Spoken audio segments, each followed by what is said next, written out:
একটি নিরেট বস্তু জলে 3/5 অংশ নিমজ্জিত হয়ে ভাসে। বস্তুর ঘনত্ব কত? তো বস্তুর ঘনত্বকে নির্ণয় করার জন্য আমরা একটু ধরে নেব, ধরি বস্তুটি মোট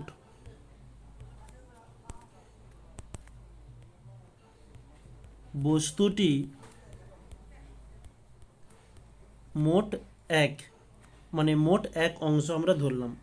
এবারে জলের বাইরে আছে, জলে যখন নিমজ্জন করা হচ্ছে, তাহলে আমরা এখানে লিখতে পারি জলের বাইরে আছে। তাহলে জলের বাইরে যদি জলের নিচে যদি 3/5 থাকে, তাহলে জলের বাইরে কত আছে? 1 হচ্ছে মোট অংশ। 1 থেকে 3/5 বিয়োগ করে দিলাম, এটি আমরা পেয়ে যাব কত? ধরলাম এই একটি বলটা টোটাল রয়েছে মোট 1। ওকে, এবারে এই হচ্ছে জলের এই অংশটা 3/5। তাহলে কতটা জলের বাইরে রয়েছে, মানে উপরে রয়েছে? 1 থেকে 3/5 মাইনাস করে দিলে আমরা পেয়ে যাব, আর সেটাই আমরা এখন করেছি। তাহলে মাইনাস করলে পাচ্ছি 2/5 অংশ, এটা বাইরে আছে। এখন যতটা বাইরে জলের নিচে আছে, ততটা জল অপসারণ করেছে। এই অঞ্চলটি যেহেতু জলের মধ্যে প্রবেশ করেছে, এই অঞ্চলে যতটা জল ছিল ততটা জল পাশে সরে গিয়েছে। তাহলে আমরা লিখব অপসারিত জলের আয়তন, অপসারিত জলের আয়তন হচ্ছে 3/5। এটা তো আমাদের প্রশ্নের মধ্যে দেওয়াই রয়েছে। এবারে যেহেতু এটা বস্তুর কিছুটা অংশ জলের মধ্যে গিয়েছে, তাই বস্তুর আয়তন আমরা দিলাম VO। ও কেন দিচ্ছি? যে বস্তুকে আমরা ইংলিশে অবজেক্ট বলে থাকি, তাই আমরা VO দিলাম। পাশেই লিখে দেই VO সমান বস্তুর আয়তন। ওকে, নেক্সট, যখন বস্তুগুলো ভাসে তার যেসব শর্ত থাকে, সেই শর্তানুসারে আমরা লিখতে পারি যে শর্তানুসারে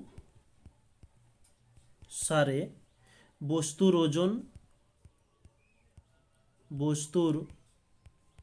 ওজন সমান বস্তু দ্বারা অপসারিত জলের ওজন।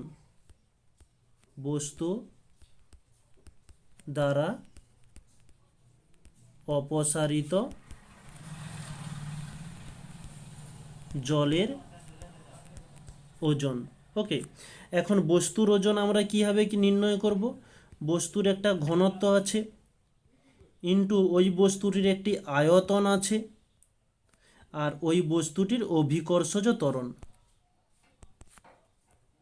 ওই বস্তুটির অভিকর্ষজ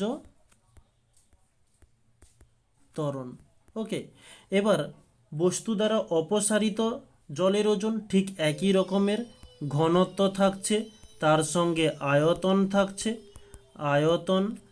তার সঙ্গে ওই অভিকর্ষজ ত্বরণ।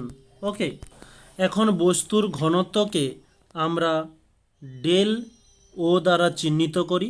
ডেল হচ্ছে ঘনত্ব, আর ও হচ্ছে বস্তুর যেটা অবজেক্ট আমরা বলেছি আগে, ইন্টু আয়তন ভি, আর যেহেতু বস্তুর জন্য নির্ণয় করছি, ভি ও দ্বারা চিহ্নিত করি, ইন্টু অভিকর্ষজ ত্বরণকে আমরা জি দ্বারা চিহ্নিত করি। এটা আমাদের সাধারণ ব্যাপার, সবাই জানো।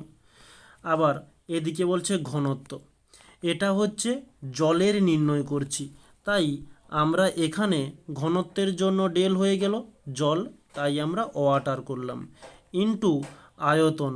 অপসারিত জলের আয়তন আমরা এখানে কত নির্ণয় করেছিলাম? 3/5 ইন্টু V0। ওটাই আমরা সেখানে পুট করব, যে 3/5 ইন্টু আর দেওয়ার দরকার নেই, V0 দিচ্ছি। ওকে, ইন্টু অভিকর্ষজ ত্বরণ জি। এখন দুই পক্ষে জি কেটে যাবে।